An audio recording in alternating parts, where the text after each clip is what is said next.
Hi everyone, I'm Jenna Richard. I'm from the Rhode Island Intensive Math Intervention Project. Thank you so much for joining me today. I'm going to be going through a math instructional strategy called Number Talks. The content from this training was developed and adapted from Sherry Parrish's book, Number Talks, helping children build mental math and computation strategies for grades K through 5. Today we're going to discuss how Number Talks promote student understanding of math.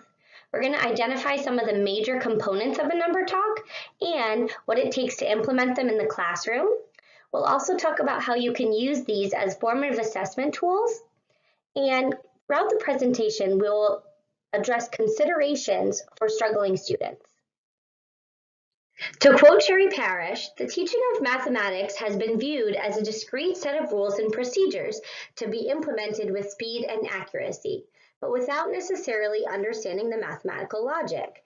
Number Talks were designed and created to help students develop their mental math skills. Through sharing their mathematical thinking, students are building logic beyond a set of rules and procedures.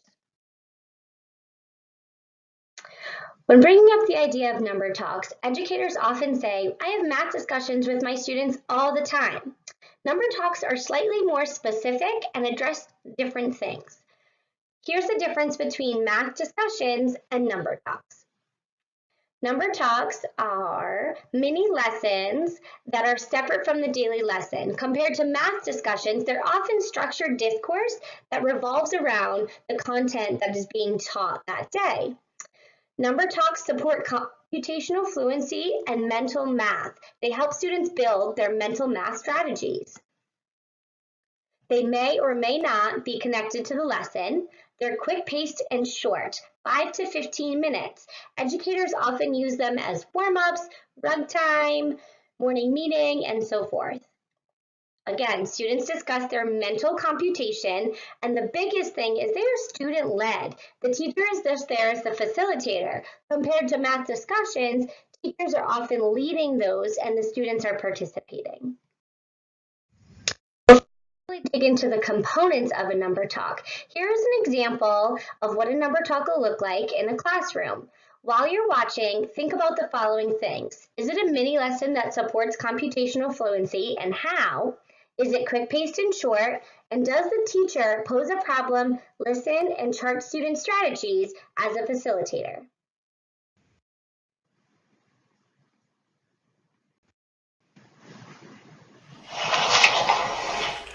Anybody willing to share their answer? Crystal says Agree. Agree. Okay, who could defend it though? Madeline, defend it. Everybody's listening to Madeline. 15 plus 15 is 30, plus 1 more is 31. Could you do me a favor just to help me? Can you prove that makes 30? 5 plus 5 is 10, and the 1s are the 10s. 10 plus 10 is 20, plus another 10 is 30. Okay, so if I heard you right, you said these are 10s, and 10 and 10 is 20, plus 1 more 10. Okay. Different way of thinking about it. Lainey. The 1 and the 16 and the 15 are 2 10s. Okay. I took one away from the 16, but didn't give it to the 15. Okay, so you took 1 away from here? Yes. Just kind of hung it? Yes. And then there were 2 15s, and 10 plus 10 equals 30, and plus 1 more equals 31. I have a new one. Okay. Nate, what did you do? It's 16 plus 15, and I added the 2 10s, and 10 plus 10 equals 20, and 6 plus 5, that equals 11, and 20 plus 11 equals 31. Whoa. Can you show me that jump on the 100 chart, please? What number do you want to start at? 11. We'll start at 11. And can you show me plus 20? 1, 2, 3, 4, 5, 6, 7, 8, 9, 10, 11, 12, 13, 14, 15, 16, 17, 18, 19, 20. Okay. Is there any other quicker way that you could know that that was 20? Plus 10 would land you where? Plus another 10 would land you 31. What would this be? That would be 11 plus 30. Okay. Is there another way we could solve this? Add 5 of the 16 to the 15. So you took 5 of this and gave it to the 15. And that equals 20. And that equals 20. And then I'm left with 10. I'm left with 11. You're left with 11. And 11 plus 20 equals 31 because 11 plus 10 equals 20 plus 10 equals 30. And that's the same jump that Nate just showed us? It's kind of in a different way. It's except it's in a different order. Okay. So what'd you think? Is it a mini lesson that supports computational fluency? Were the students using various mental math strategies? Was it quick-paced and short? Does the teacher pose a problem, listen, chart students' strategies? And did she use any scaffolds or supports that might have possibly helped supported her struggling students? If you're interested, let's continue further. We're now going to go through how using number talks can really promote our students' understanding of mathematics. Think about when you have to do math. At a restaurant, when the bill comes, when you're shopping and trying to figure out how much money you're going to spend or if you have enough money. I bet in many situations you aren't using a calculator. You're likely using strategies that allow you to calculate things mentally. In some cases, you may use exact numbers, and in other cases, you may use rounding or another strategy to come close to an exact number. The goal of Number Talks is to help students build similar skills and develop their flexibility, accuracy, and efficiency related to solving problems. What comes to mind when I say standard algorithm? Probably you're thinking about the way that you were taught math or the procedure. Number Talks is about practicing other approaches besides the standard algorithm or the procedure, not only to get at more efficient ways, but also to understand the underlying structures. Number Talks are rooted in the evidence-based practice, concrete, representational, abstract, also known as the CRA approach. The abstract is often the standard algorithm, and we want to expose students to other approaches to a problem that could be more efficient.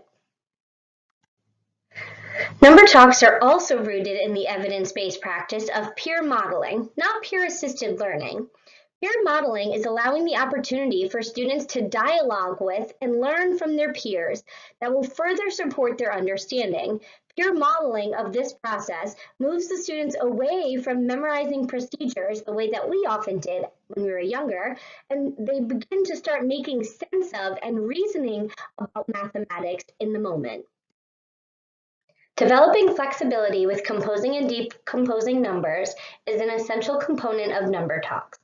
This allows students to determine which composition or decomposition strategy is most efficient or suitable for their problem that they're tackling. During Number Talks, it is important that students are engaging in the mathematical understanding of accuracy. Teachers serve as a facilitator rather than an evaluator of answers. They're presenting all student answers, both correct and incorrect. This allows students to engage fully in the sense-making process. The teacher's role is to record students' processes and thinkings related to the problem presented rather than determine whether the answers are correct or incorrect. Seeing the strategies presented along with the explanations of their peers allows students to not only see what the strategy is, but why it is used, and also compare other strategies to see which one might be the most efficient for the problem that they're trying to solve. This helps students develop judgment in discerning which strategies are more effective in a particular context. The Common Core Standards for Mathematical Practice describe students' action in mathematics and work in conjunction with the content standards. Number Talks incorporate many of the practice standards, but most importantly, the third practice standard, construct viable arguments and critique the reasoning of others. In early grades, K-2 particularly, Number Talks help students develop the communication skills they need to explain their own solution strategies and comparing them with others. In the upper elementary grades, students continue to develop the third Common Core standard for mathematical practice as they more formally construct, justify, and communicate their arguments, and also are able to critique the reasonings of others. Number Talks help students develop the communication skills needed to achieve this practice standard. We've talked about how Number Talks are different than general math discussions that are already happening in the classroom. How students' understanding of math is promoted through the idea of Number Talks. Well, now, what are the essential components? How does a Number Talk work, and how do I make it happen in my classroom?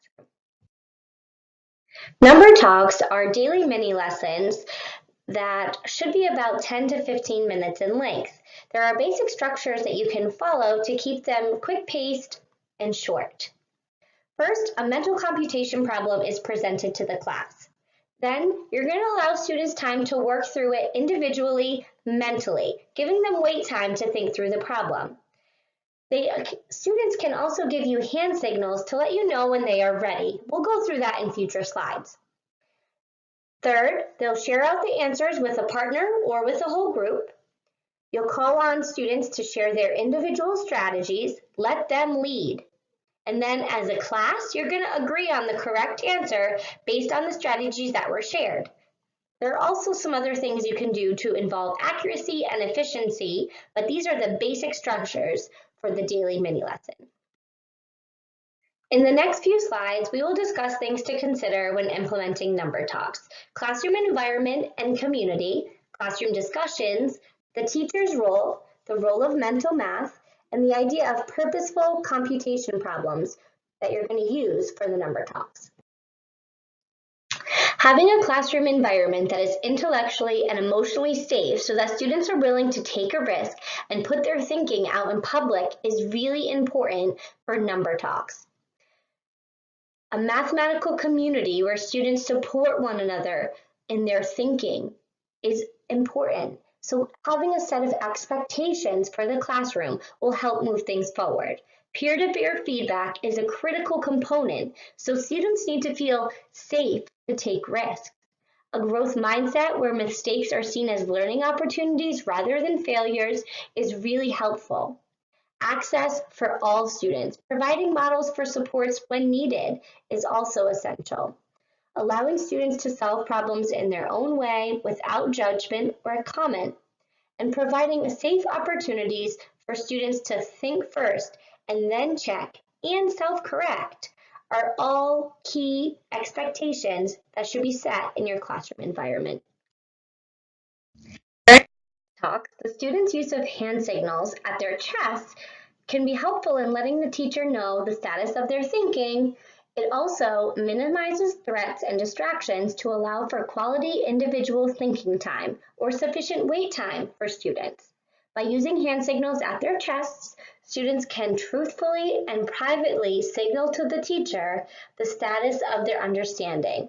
The hand signals also can be a great formative assessment tool for teachers to see which students have solved the problem, which need more thinking time, and which have considered more than one strategy.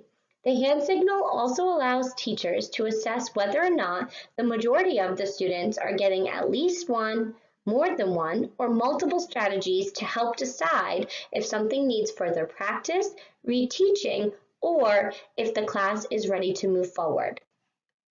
Now, I'm going to show you a brief video of this happening in a classroom.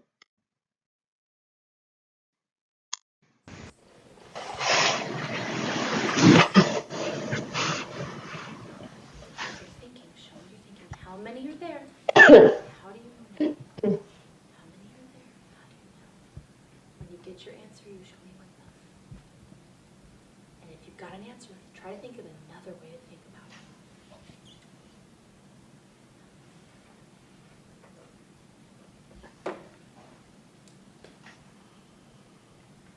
Thumbs down. Now I'm going to ask you to raise your hand if you think you know the answer to this problem. Answer here. 6. She says a 6. If you agree with 6, you're going to do this, which in sign language means from me to you. So put it to your chest and to Maya, right? Maya? Oh, you're a little sis. Sorry, Luna. Okay, like this to her. I agree with you. So she said, are there any answers you want to put up there? A different answer that you think it's not 6? So what'd you think? How do you think those hand signals and the communication could support students with disabilities or even students that are struggling? How do you think it can help the teacher or yourself formatively assess what your students know, what they're having trouble with, and are they ready to move on? Number Talks is a really huge shift from the idea of what answer did you get to how did you solve this problem? This is a key component as we think about the teacher as the facilitator. When students are struggling, we want to intentionally scaffold, systematically build on students' experience and knowledge, meet them where they are at, and go from there. Provide temporary adjustments and support gradually removing them as students master a skill, and possibly even providing concrete models and manipulatives to students as needed throughout the number talks, but remembering to gradually remove them so that there is more of a focus on mental math. During number talks, by serving as the facilitator rather than the imparter of knowledge, the teacher is able to focus on the strategies and processes students are using to provide mathematical solutions. By listening to student responses, the teacher is able to hear possible areas of misconception or hesitancies that might otherwise be hidden in written work. As facilitator, remember to accept all ideas without comment, record all answers, both correct and incorrect, without giving away the correct answer. Give students time to process the solutions. The teacher's role is to keep the discussion focused on mathematical concepts, help students think through and structure their comments and questions, pose purposeful questions that lead to more meaningful mathematical thinking, point out differences in answers when it is not clear to students, and bring misconceptions to the forefront without letting the class know that they are misconceptions. This can be done by asking probing questions to help guide them to self-realization. While facilitating number talks, teachers' role is also to be a recorder. You want to translate what a student says in a visual interpretation to depict to the class what they're talking about. This is an example of what a teacher recorded for the problem 32 times 15. Notice, during number talks, problems are recorded horizontally rather than vertically, so it does not lead students directly to the standard algorithm. Instead, it helps them focus on place value. Mental math is performed without the use of pencil and paper and relies on an individual's understanding of number relationships rather than following a prescribed set of steps or a memorized procedure. In a number talk, students are encouraged to build on what they already know and understand about number relationships and how they are interrelated. By doing this, students develop efficient, flexible computation strategies with higher levels of accuracy. Do you feel like your students are not there yet? Scaffolds can be provided for struggling learners with the plan for gradual removal. Optimize access to tools and assistive technology for students. Have manipulatives available to students that need it, and some students may even need access to a whiteboard. But remember, have a plan for gradual removal because number talks should promote mental math strategies over time. Practice with mental math also helps students solidify their understanding of place value. Students are required to look at whole quantities rather than discrete columns of digits. Presenting the problems horizontally initially further encourages the students' place value thinking rather than vertically, so it doesn't lead students directly to the standard algorithm. Notice the teacher's recording of student responses below. It shows their thinking in a visual way and also the strategy that they used. Certain types of problems typically elicit specific strategies. Number talks are designed with a purposeful progression of problems crafted to guide students to focus on mathematical relationships. Not all students will make this connection, but it will generate strategies that will help them make the connection more explicit. Presenting problems at varying levels of difficulty ensures that every child is able to solve at least some of the problems correctly. You can accomplish this by purposefully planning a progression of simpler to more difficult problems, or by using smaller numbers in the initial problems.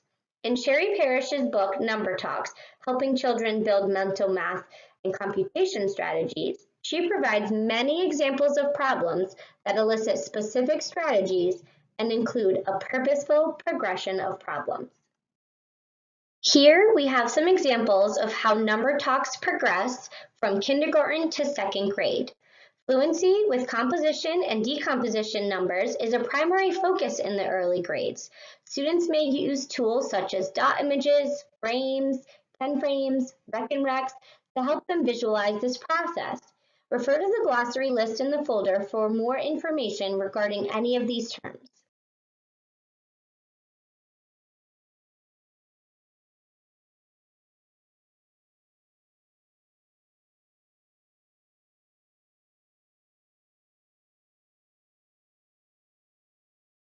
Here are some examples of how number talks progressed in third grade through fifth grade classrooms. On these slides, we provided examples for elementary strategies at specific grade levels, but these could be used and implemented in various settings. For example, special educators could lead out number talks with the whole class that they are practicing with students as part of a co-teaching structure. Number talks facilitation in classrooms supports an overall package for students, including students receiving intervention, as they will have additional practice opportunities on foundational skills. It is important to remember that although number talks were crafted to elicit a specific strategy, that does not mean a student that uses a different strategy to come up with the same answer is incorrect.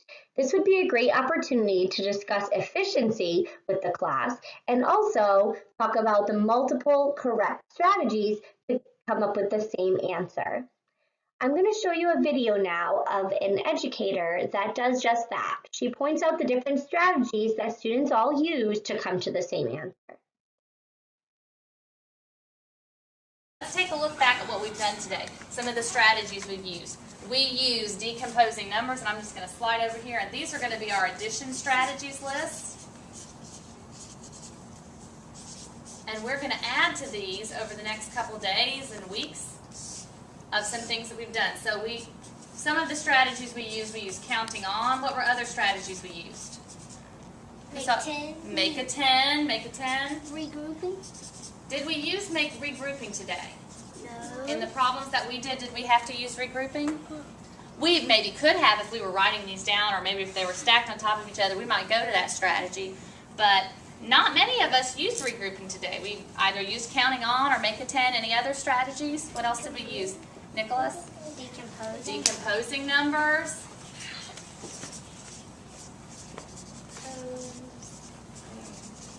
Numbers. Any others?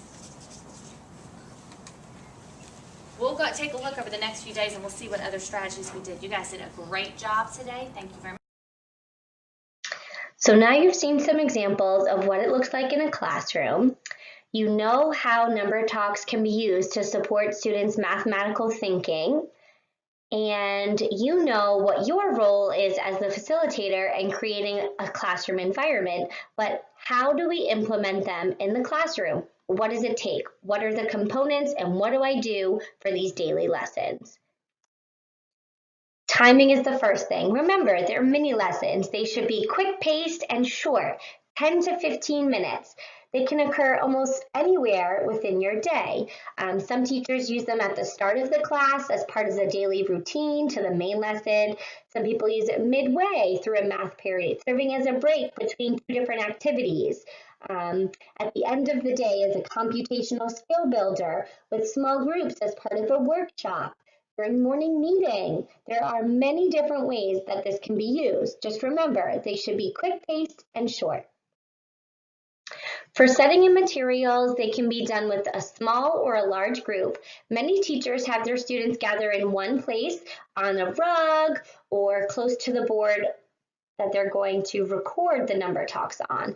The teacher will need some large blank surface to write on, whiteboards, interactive boards, chart paper, and some students may benefit from their own manipulatives or a small mini whiteboard, so having those available and easily accessible as you're facilitating is going to be important. Number talks are low floor, high ceiling activities, which means they can be used with all learners. Low floor refers to the way that number talks can be made accessible to struggling learners. And high ceiling refers to how they can be extended for students who already have the foundational skills mastered. Essentially, there are multiple access points so that all students can engage and learn in this activity.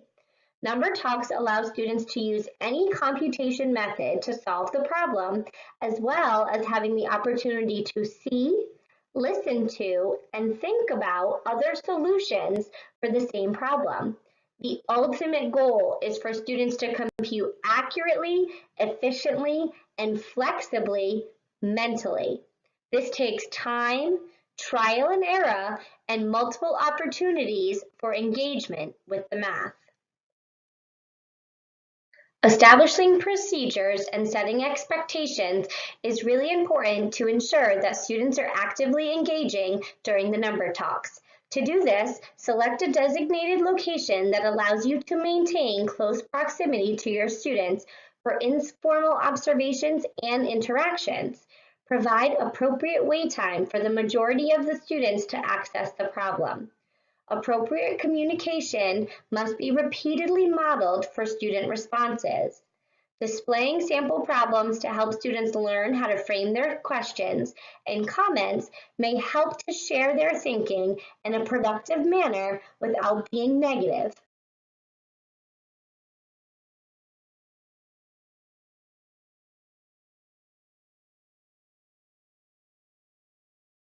Your goal is to implement number talks. Here are processes and procedures that we've gone through in this presentation that will help you do just that. First, present a problem to the class. Remember, the purposeful progression of problems that will help students have a better and deeper understanding of mental math strategies. 2, allow students time to work through it. Hand signals really help promote adequate wait time.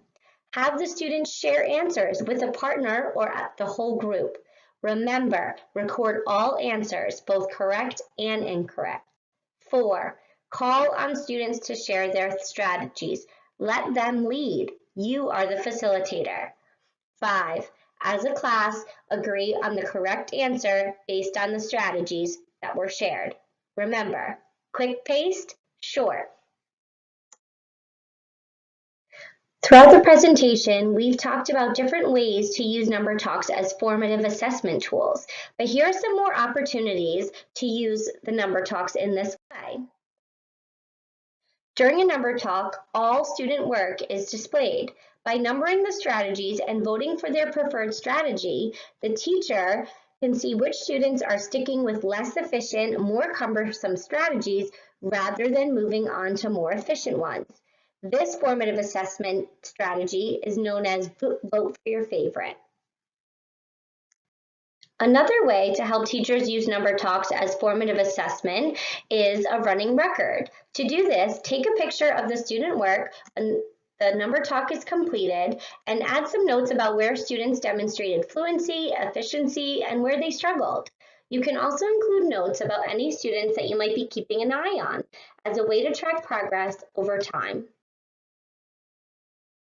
Another example is index card facilitation strategy. When using this formative assessment strategy, students can solve another problem similar to the one they did during the number talk, or they can try a more efficient strategy. This is similar to the vote for your favorite strategy, but it allows the teachers to look at how a student is working through a problem in a written format.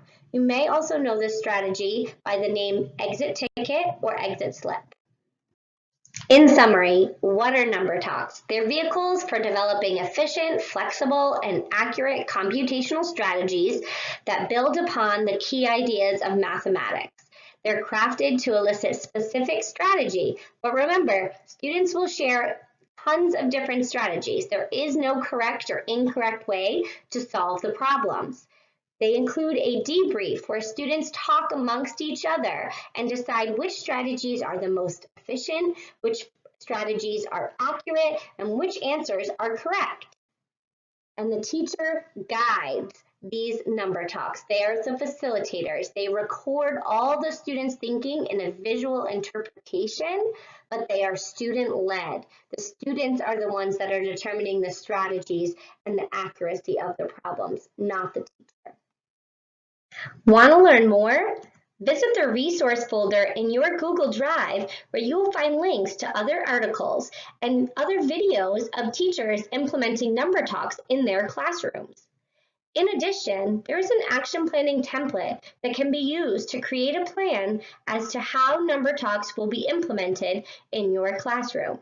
Remember, this was adapted from Sherry Parrish's book, Number Talks, Helping Children Build Mental Math and Computation Strategies.